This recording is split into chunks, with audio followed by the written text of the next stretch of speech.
Okay. In my infinite wisdom, I say that sarcastically. Uh, the key to mastering your own sales is the idea that you're not trying to get sales. You're not trying to maximize sales because you're in a business where you have to do the selling and do the work for the most part. And so, what's more important is that you know how much money you want to make in what period of time, and that you have a predictable system for achieving that number. That is what's most important. And so we talk about starting with your personal life, what you want that to look like, then making business decisions that support your personal life. The most important question is how much money do you need to make to support your personal life? And what is going to kill you is the idea of, I just want to make more.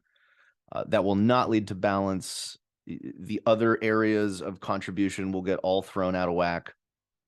So we need a system that we can rely on to achieve a number. Now, that system breaks up into four parts. And what people don't realize is that the four pieces of this revenue equation will impact the amount of money that you make equally.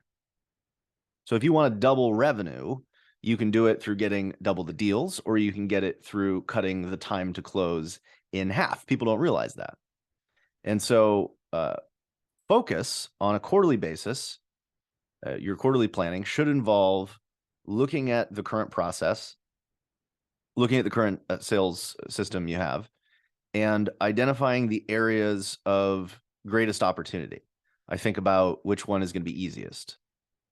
Which one do I think I have the greatest opportunity for improvement? Those two things. Which one's going to be easy because I like golf, and which one has the greatest area for improvement? So we look at new deals. And on a quarterly basis, if you were to select new deals, a lot of you are because you haven't done any intentional prospecting in your business. So new deals is going to be probably the immediate thing that you're focused on. And to get more deals, you either expand your network through marketing activity, expand your reach. But ultimately, if you want to get new deals, you got to start reaching out. Even if you have a large network, you have to identify those people and you have to reach out to them. New deals coming into the pipeline, boom, we understand that. Then it's close percentage. Now, close percentage has something to do with the accuracy that you're identifying and reaching out to people, right? If you're reaching out to Ronald McDonald, then your close percentage is going to be low because Ronald McDonald doesn't give a shit about what you're doing.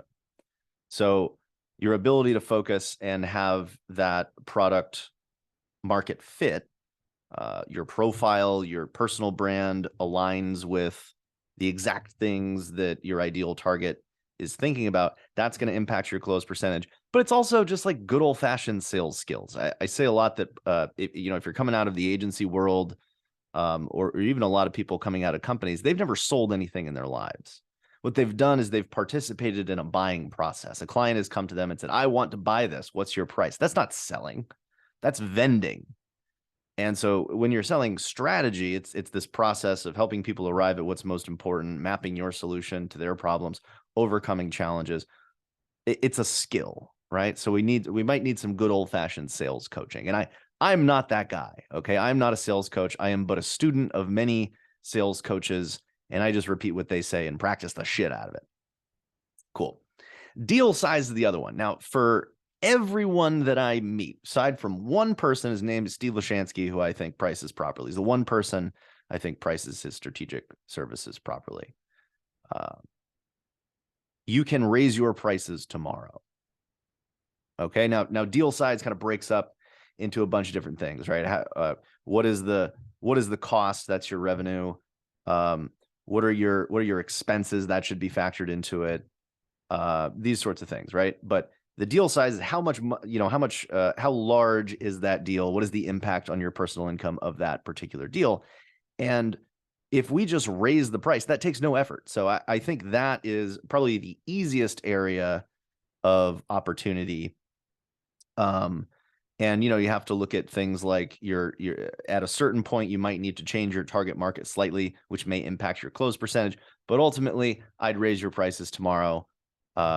deal size. The other thing about deal size, and I say this a lot about raising your prices, is that you can literally raise the price. You can go from 10 to 20,000, or you can say, well, it's still 10,000 because I'm comfortable with that number. But instead of me working with you for 30 days, I'm going to work with you for 2 weeks. So you can cut the time in half, and deal size still doubles. So lots of areas to play in deal size, but certainly the easiest thing to change when it's strategic. If you've got something tactical, it's you've got competitive price limitations. But if you have productized and you're unique and you're difficult to replace, deal size is your greatest opportunity. Time to close is probably the thing that people think about the least. And so you'll see in my fast money matrix that, every deal is created differently. You've got people reacting to different things like opportunities, challenges, existing initiatives, and your ability to identify folks that are movers, shakers, and have committed to doing something. That is probably going to make the most significant impact on time to close. Also, we have to recognize that in the sales pipeline, everyone that's in the pipeline represents effort on your part. Even the people that are never going to close, they still relate to the amount of effort you have to put into that pipeline. You have to call those people.